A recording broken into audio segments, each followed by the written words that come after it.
नमस्कार, आप देख रहे हैं हमारे चैनल का डिजिटल प्लेटफॉर्म और मैं हूँ आपके साथ समीक्षा राठौर।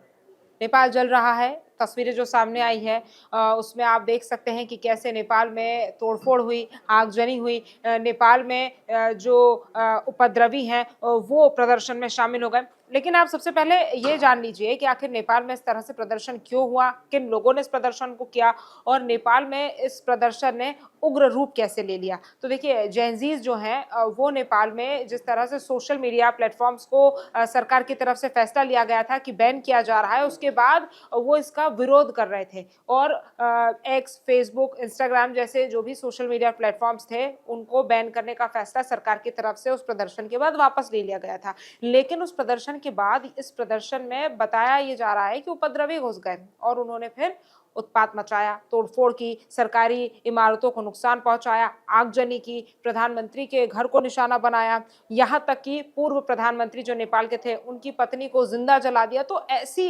बातें निकलकर सामने आई, तस्वीरें निकलकर सामने आई और देखिए पहले तो ये प्रदर्शन काठमांडू से शुरू हुआ और उसके बाद फिर नेपाल के अलग-अलग शहरों में ये प्रदर्शन देखने को मिला और इसने उग्र रूप ले लिया, जिसके बाद नेपाल के प्रधानमंत्री और राष्ट्रपति ने अपने पद से इस्तीफा दे दिया। देखिए बांग्लादेश, श्रीलंका के बाद नेपाल में भी तख्तापलट हुआ है।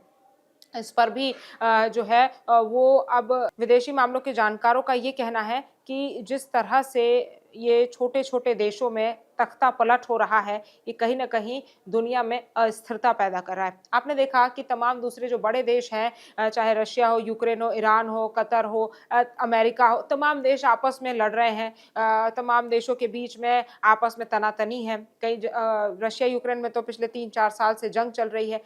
तो दुनिया में इसे जो विदेशी मामलों के जानकार हैं वो अस्थिरता के रूप में भी देख रहे हैं कि ये सब चीज़ें दुनिया के देशों में होना सही नहीं है।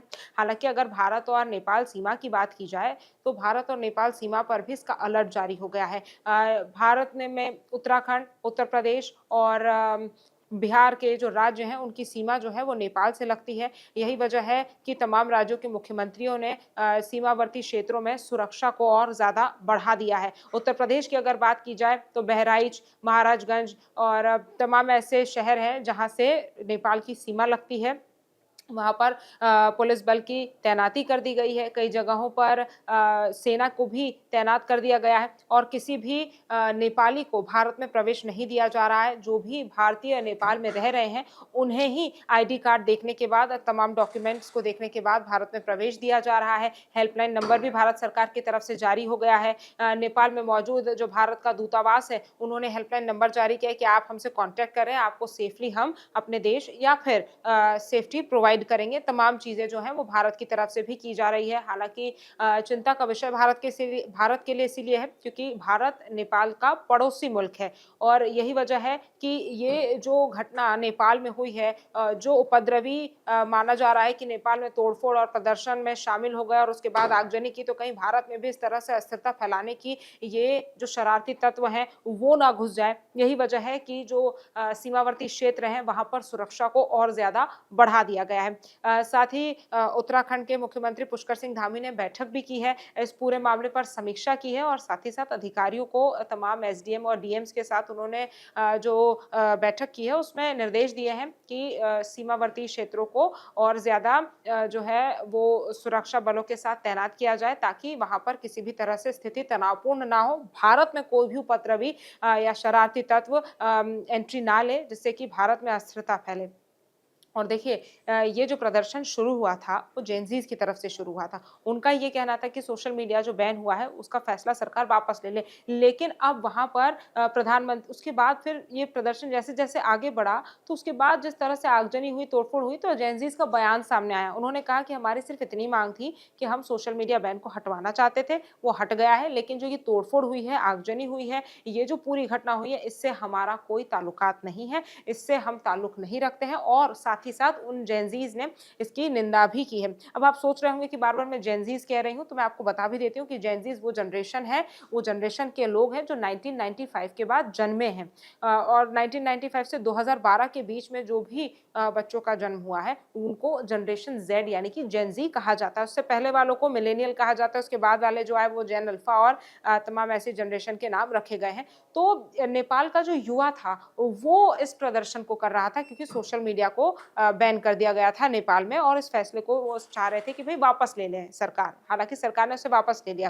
अब बातें ये भी निकलकर सामने आ रही है कि नेपाल के प्रधानमंत्री देश छोड़कर जा रहे हैं। आपको याद होगा जब बांग्लादेश में और श्रीलंका में भी तख्तापलट हुआ था तो प्रेसिडेंट ने अपने पद से इस्तीफे दिए थे और फिर वो देश छोड़कर चले गए थे। क्योंकि देखिए ये जो उपद्रवी हैं, ये जो लोग हैं, ये प्रधानमंत्रियों को और उनके घरों को, सरकारी निवासों को, सरकारी इमारतों को निशाना बनाते हैं। और यही वजह है कि अब जब प्रधानमंत्री और राष्ट्रपति ने नेपाल में अपने पद से इस्तीफा दे दिया है तो सेना ने कमान संभाल ली है। और सेना ने जब कमान संभाली है तो कर्फ्यू पूरे नेपाल में लगा दिया गया है ताकि किसी भी तरह से अस्थिरता ना फैले। अभी बताया ये जा रहा है कि नेपाल में फिलहाल स्थिति अंडर कंट्रोल है और सेना के हाथ में सब कुछ है। सब जगहों पर कर्फ्यू लगा दिया गया है।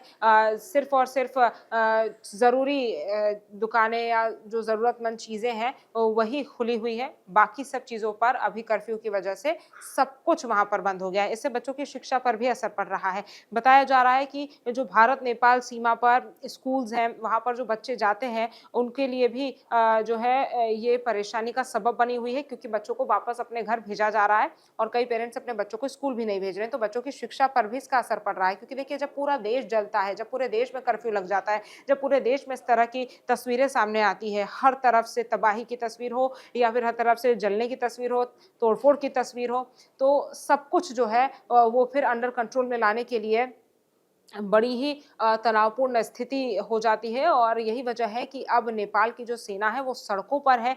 बख्तरबंद गाड़ियां जो है वो नेपाल में सेना की देखी जा रही है। तो फिलहाल यही स्थिति बनी हुई है। तमाम दुनिया के देश भी जो है वो नज़रें बनाए हुए हैं। हालांकि भारत जो है वो सबसे ज़्यादा अलर्ट मोड में है क्योंकि उत्तराखंड, बिहार, उत्तर प्रदेश की जो सीमावर्ती इलाके हैं वहाँ पर किसी भी तरह से अस्थिरता ना फैले इसके लिए तीनों मुख्यमंत्री यानी कि उत्तराखंड के मुख्यमंत्री पुष्कर सिंह धामी, उत्तर प्रदेश के मुख्यमंत्री योगी आदित्यनाथ और बिहार के मुख्यमंत्री नीतीश कुमार ने एडवाइजरी जारी की है। वहां पर सेना की तैनाती हो गई है, प्रॉपर चेक पॉइंट्स बनाए गए हैं और लोगों को जो है वो डॉक्यूमेंट्स और आईडी कार्ड देखने के बाद ही एंट्री दी जा रही है। और एक और बात आपको हम बताएंगे कि नेपाल के जो कैदी हैं 2400 कैदी भी छूट गए हैं। अब आप सोचिए कि किसी देश में पॉलिटिकली एक तो अनस्टेबिलिटी आई है क्योंकि प्रधानमंत्री और राष्ट्रपति ने अपने पद से इस्तीफा दे दिया है, सेना सड़कों पर है और इस बीच 2400 कैदी जो हैं वो बाहर आ गए हैं। तो कहीं ना कहीं क्राइम रेट भी जो है वो नेपाल में बढ़ सकता है, इसकी उम्मीदें हैं। यही वजह है कि नेपाल के लोग भी अपने घरों में कैद हैं, डरे सहमे हैं। लेकिन सबसे बड़ा सवाल यही है कि आखिर नेपाल को कौन जलाना चाह रहा है और नेपाल में ये अस्थिरता कैसे फैली, कैसे एक प्रदर्शन है जो सोशल मीडिया के खिलाफ किया जा रहा था इतना बड़ा रूप ले लिया कि काठमांडू से लेकर पूरे देश में अब कर्फ्यू लग गया है और पूरे देश को जलाने की साजिश आखिर किसने की थी, ये तमाम बड़े सवाल हैं। ऐसी ही तमाम जानकारियों के लिए आप हमारे साथ बने रहिए। नमस्कार। जहां भक्ति है हर शब्द में, कथाओं में छुपे हैं दिव्य रहस्य और ज्योतिष देता है जीवन को दिशा। धर्म से जुड़ी हर बातों को जानने के लिए हमारे चैनल स्तुति को सब्सक्राइब करें। चैनल पर जाने के लिए इस लिंक पर क्लिक करें।